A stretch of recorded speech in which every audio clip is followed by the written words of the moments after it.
Hello, my name is Tiffany Harris, and thank you for joining me for this presentation titled Police Brutality in the 21st Century. Police brutality continues to challenge the idea of justice and public trust in today's world. Despite reforms, we still see frequent examples of violence, disproportionate targeting, and the erosion of faith in law enforcement systems. In the early stages of my research, I focused on several key issues: racial disparities in police encounters, the controversial use of force, and current legislative actions aimed at addressing these concerns. Challenges included biased data, incomplete reporting, and navigating emotionally charged perspectives. Over 1,000 people are killed by police in the United States each year.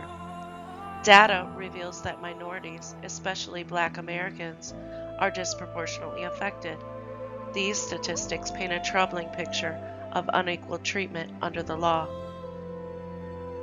Police are also killed or injured by individuals who are violent, resist commands, or are armed themselves.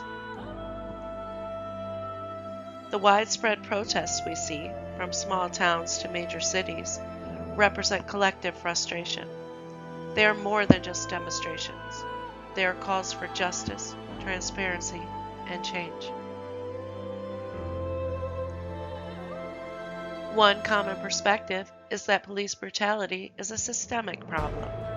This view argues that racial bias and institutional power structures drive the excessive and unequal use of force across police departments nationwide. An opposing view suggests that individual behavior plays a significant role.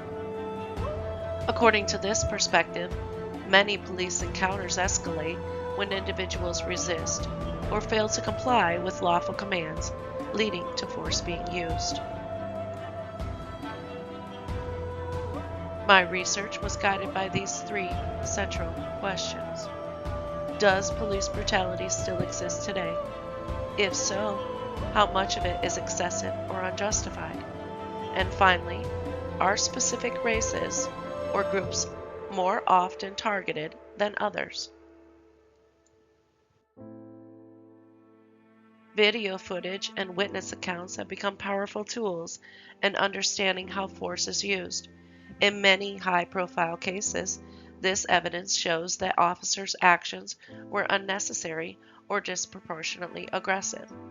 Other videos show that those individuals that are involved and not complying have created the situation for force to be applied.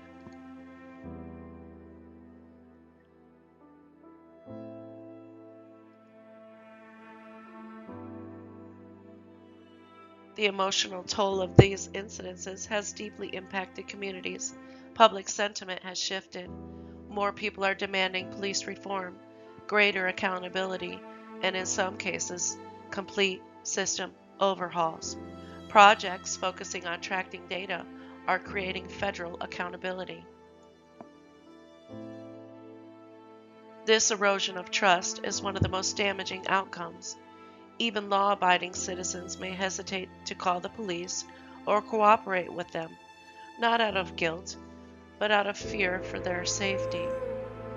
Reforms such as mandatory body cameras, de-escalation training, and community policing initiatives are steps in the right direction. Still, critics argue that change must go beyond policy to reach cultural and systemic levels.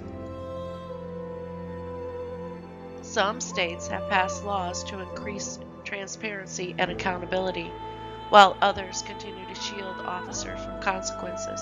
This legal divide shows how complex and inconsistent reform efforts can be. The broader implications of police brutality are profound. Without significant change, public safety is compromised, not just for individuals, but also for officers whose role is to serve and protect. True reform requires collaboration. We need united efforts from lawmakers, law enforcement, communities, and individuals. Only together can we restore trust and ensure justice is more than just a word.